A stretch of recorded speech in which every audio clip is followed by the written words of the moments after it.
Good morning పిల్లలు. ఇప్పుడు మనము అంకెలలో క్రమాలని నేర్చుకుందాం. అంకెలలో క్రమాలనగా ఆరోహణ క్రమము, అవరోహణ క్రమము. టామీ ఒక పెంపుడు కుక్క. అయితే ఇప్పుడు టామీ మేడపై ఉన్న ఎముకలను తినబోతుంది. ఇక్కడ చూడండి ఎలా వెళ్ళబోతుందో మెట్లపై నుండి. ఇక్కడ చూడండి మెట్లపై ఏమి రాసి ఉన్నాయి. 1 2 3 4 5 6 7 8 9 10. అనగా ఇక్కడ అన్నిటికన్నా చిన్న అంకె ఏది? 1. మరి అన్నిటికన్నా పెద్దది? ఇక్కడ 2 1 కన్నా పెద్దది, 3 2 కన్నా పెద్దది, 4 3 కన్నా పెద్దది, 5 4 కన్నా పెద్దది, 6 5 కన్నా పెద్దది, 7 6 కన్నా పెద్దది, 8 7 కన్నా పెద్దది, 9 8 కన్నా పెద్దది, 10 9 కన్నా పెద్దది. చూసారా, 10 ఇక్కడున్న అంకెలలో అన్నిటికన్నా పెద్దది. అయితే ఇప్పుడు టామీ అన్నిటికన్నా చిన్న అంకె అయిన 1 నుండి అలా మొదలుపెట్టి అన్నిటికన్నా పెద్దదైన 10 అంకె వరకు చేరుకొని ఎముకలను తీసుకుంది. ఇలా చిన్న అంకె నుండి పెద్ద అంకె వరకు వెళ్ళే క్రమాన్ని మనం ఏమనాలి? ఇలా చిన్న అంకె నుండి పెద్ద అంకె వరకు వెళ్ళే క్రమాన్ని మనము ఆరోహణ క్రమము అని అంటాము. అర్థమైందా పిల్లలు? అన్నిటికన్నా చిన్న అంకె నుండి పెద్ద అంకె వరకు వెళ్ళే క్రమాన్ని మనము ఆరోహణ క్రమము అని అంటాము. ఇక్కడ చూడండి, ఈ గుంపులో ఉన్న పిల్లల్ని అందరూ వేరే వేరే ఎత్తులలో ఉన్నారు. ఇక్కడ అందరికన్నా ఎత్తైన అబ్బాయి ఎవరు? ఈ బూడిద రంగు చొక్కా వేసుకున్నాడే, ఈ అబ్బాయి అందరికన్నా ఎత్తుగా ఉన్నాడు. మరి అందరికన్నా పొట్టిగా ఎవరున్నారు? తెల్ల చొక్కా వేసుకున్న అబ్బాయి ఉన్నాడే, ఈ అబ్బాయి అందరికన్నా పొట్టిగా ఉన్నాడు. అయితే ఇప్పుడు వీళ్ళందరూ కలిసి టీవీ చూడాలనుకుంటున్నారు. మరి వీళ్ళు టీవీ చూడాలంటే వీళ్ళు ఎలా కూర్చోవాలి? వీళ్ళు ఏ క్రమంలో ఉంటే వీళ్ళందరికీ టీవీ కనపడుతుంది? చూద్దామా మరి వీళ్ళు ఏ క్రమంలో ఉన్నారో? అందరికన్నా పొట్టి అబ్బాయి ముందుగా నిల్చుని అందరికన్నా పొడవైన అబ్బాయి వెనక్కి నిల్చున్నాడు. అంటే ఇక్కడ ఎత్తు పెరుగుతున్న క్రమంలో వీళ్ళందరూ నిల్చొని టీవీని చూస్తున్నారు. ఇప్పుడు అందరికీ టీవీ కనబడుతుంది. మరి ఈ ఎత్తు పెరుగుతున్న క్రమాన్ని మనము ఏమంటాము?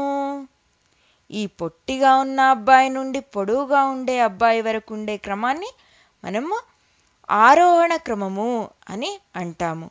ఇప్పుడు కుక్కపిల్ల ఎముకను తీసుకొని కిందికి వెళ్ళబోతుంది. ఎలా? 10 9 8 7 6 5 4 3 2 1 అనగా అన్నిటికన్నా పెద్ద అంకె అయిన 10 నుండి చిన్న అంకె అయిన 1 వరకు వెళ్తుంది. అంటే పెద్ద అంకె నుండి చిన్న అంకె వరకు వచ్చే క్రమాన్ని మనం ఏమంటాము? అవరోహణ క్రమము. అర్థమైందా పిల్లలు? పెద్ద అంకె నుండి చిన్న అంకె వరకు వచ్చే క్రమాన్ని అవరోహణ క్రమం అంటాము. ఇక్కడ చూడండి ఈ చిలిపి అబ్బాయిని. ఈ చిలిపి అబ్బాయి నుండి మనము వేరే అబ్బాయిలని రక్షించడం ఎలా? అయితే ఒకవేళ ఆ పిల్లలందరూ ఆరోహణ క్రమంలో కూర్చుంటే ఆ పొట్టి అబ్బాయిలందరూ ఆ చిలిపి అబ్బాయికి కనిపిస్తారు. మరి ఈ చిలిపి అబ్బాయిల నుండి ఈ పిల్లలందరినీ తప్పించడం ఎలా? ఎక్కడ దాపెట్టాలి? అరే పిల్లలు ఎక్కడున్నారు? ఇక్కడ చూడండి, పిల్లలందరూ ఎత్తైన అబ్బాయి వెనకాల నిల్చున్నారు. ఇక్కడ ఎత్తైన అబ్బాయి నుండి పొట్టి అబ్బాయి వరకు అలా క్రమంలో నిల్చున్నారు. మరి ఈ క్రమాన్ని మనం ఏమంటాము? అవరోహణ క్రమము. ఎత్తైన అబ్బాయి నుండి పొట్టి అబ్బాయి వరకు నిల్చున్నారు కదా, ఈ క్రమాన్ని మనము అవరోహణ క్రమము అని అంటాము. ఇక్కడ చూడండి, ఈ కుక్క పిల్ల ఎలా వెళ్తుందో.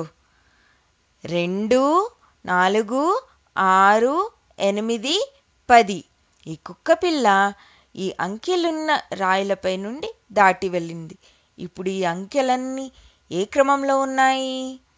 చిన్న అంకె నుండి పెద్ద అంకెకి వెళ్తున్న క్రమంలో ఉన్నాయి, అనగా ఆరోహణ క్రమంలో ఉన్నాయి. అర్థమైందా పిల్లలు? ఇప్పుడు చూడండి, ఇక్కడ ఈ కప్ప ఎలా వెళ్తుందో. ఈ కప్ప 37, 35, 33, 31, 29 మరియు 27, అనగా ఇప్పుడు ఈ అంకెలే క్రమంలో ఉన్నాయి. ఇక్కడ పెద్ద అంకె 37 నుండి చిన్న అంకె 27 వరకు వెళ్తున్నాయి. అంటే ఈ క్రమాన్ని మనము అవరోహణ క్రమము అని అంటాము.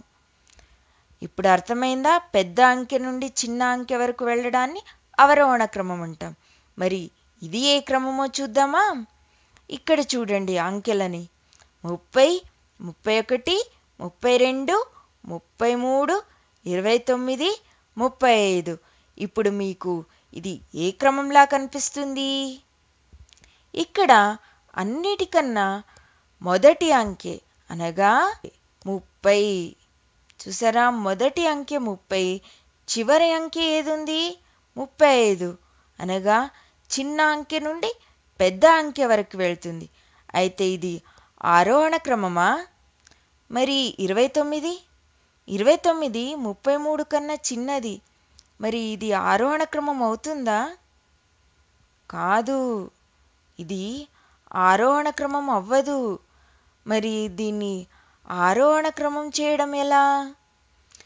ఇప్పుడు మనము 29ని 30 కన్నా ముందుగా పెట్టాలి. అప్పుడు ఇది ఆరోహణ క్రమం అవుతుంది. చూద్దామా మరి?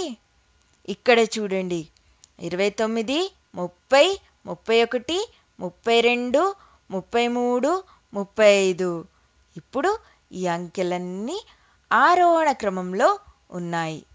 అయితే ఇప్పుడు మనము ఏం నేర్చుకున్నాం? అన్నిటికన్నా చిన్న అంకె నుండి పెద్ద అంకె వరకు వెళ్ళడాన్ని ఆరోహణ క్రమమని, పెద్ద అంకె నుండి చిన్న అంకె వరకు వెళ్ళడాన్ని అవరోహణ క్రమమని అంటాము.